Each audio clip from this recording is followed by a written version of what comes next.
Bonjour à tous, que le Seigneur vous bénisse. Soyez le bienvenu à notre rendez-vous quotidien, 5 minutes pour restaurer. Alors, en ce jeudi 18 septembre 2025, nous poursuivons notre thème, à savoir la joie. Alors ce matin, nous voulons prendre un nouveau texte dans le livre de Jacques au chapitre 1, le verset 2 et le verset 3. Jacques chapitre 1, verset 2 et 3. La Bible dit ceci, et j'en fais la lecture. Mes frères, regardez comme un sujet de joie complète les diverses épreuves auxquelles vous pouvez être exposés, sachant que l'épreuve de votre foi produit la patience. Mes frères, regardez comme un sujet de joie complète les différentes épreuves devant lesquelles vous pouvez être exposés. Alors que hier, nous avions vu avec Jean chapitre 16, le verset 24, le Seigneur dit, demandez et vous recevrez afin que votre joie soit complète. La joie est complète lorsque nous demandons. Mais ici aussi, Jacques nous dit que la joie peut être complète lorsque nous regardons les diverses épreuves devant lesquelles nous sommes exposés. Comment je peux être devant les épreuves? Comment je peux être éprouvé? Comment je peux être dans l'oppression et demeurer dans la joie ou alors rester heureux? Oui, il est important. David dira, lorsque je traverse la vallée de l'ombre de la mort, alors la mort est l'épreuve la plus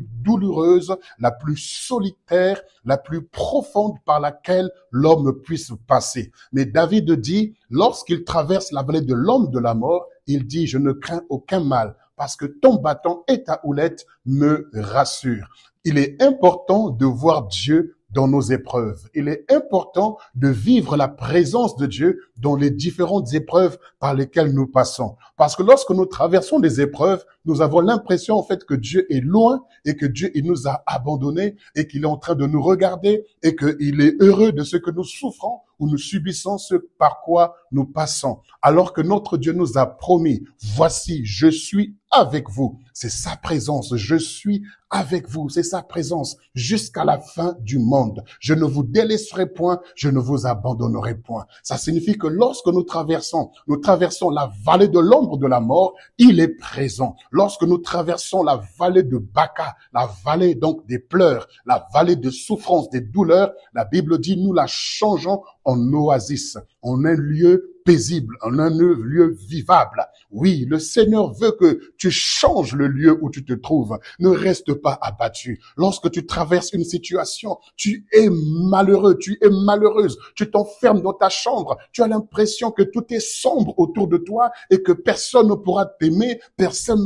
ne pourra te comprendre, personne ne pourra te soutenir et personne ne pourra te dire « j'ai confiance en toi, je te comprends et je crois en toi ». Et alors tu te renfermes sur toi-même et tu voudrais que carrément tout s'arrête là. Mais j'aimerais te dire que ce que tu traverses, Dieu est là. Ce que tu vis, Dieu est là. Parce que l'apôtre Jacques dit, donc regardez comme un sujet de joie complète les diverses épreuves devant lesquelles vous êtes exposés. Donc nous sommes seulement exposés. Donc Dieu nous dit en fait, regardez, exposer signifie simplement, donc tu dois admirer, tu dois apprécier. Les épreuves sont là pour que nous puissions admirer, que nous puissions apprécier, la délivrance que Dieu nous accorde. C'est la phrase, c'est la parole que Moïse a déclarée. Regardez, les Égyptiens que vous voyez aujourd'hui, vous ne les verrez plus. Parce que Israël était exposé, devant le Pharaon et donc toute sa cavalerie. Ils étaient simplement exposés. Ils étaient là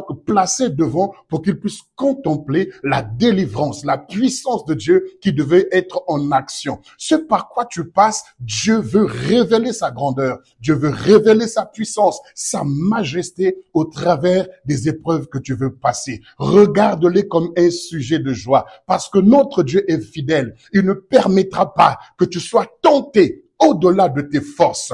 Tout ce qui t'arrive n'est pas plus fort que toi. C'est faux. Tout ce que tu traverses n'est pas plus fort que toi. Parce que le Seigneur dit, il ne permettra pas que tu sois tenté au-delà de tes forces. Ça veut dire que tu as la force en toi de pouvoir surmonter ce que tu traverses. Tu as la force en toi de surmonter ce que tu subis. Parce que la joie du Seigneur est notre force. Et la joie te permet de passer outre. La joie te permet de rester fidèle et de demeurer efficace et de voir Dieu partout. Mais la tristesse t'amène à voir le malheur. La tristesse t'amène à avoir peur. La tristesse est une émotion qui t'amène à voir que tout est terminé, tandis que la joie t'amène à sauter, à célébrer et à te réjouir. J'aimerais t'encourager ce jour. Lève-toi. Commence à faire ce que tu ne faisais pas. Va commencer déjà par te laver. Va commencer par t'habiller proprement. Parfume-toi. Commence à manger des mets que tu ne mangeais plus. Que la joie du Seigneur soit ton partage. Que l'esprit de fête t'accompagne en ce jour dans le nom puissant de Jésus, car tu es la princesse du royaume, tu es le prince du royaume et que la joie est ton partage au nom de Jésus. Amen.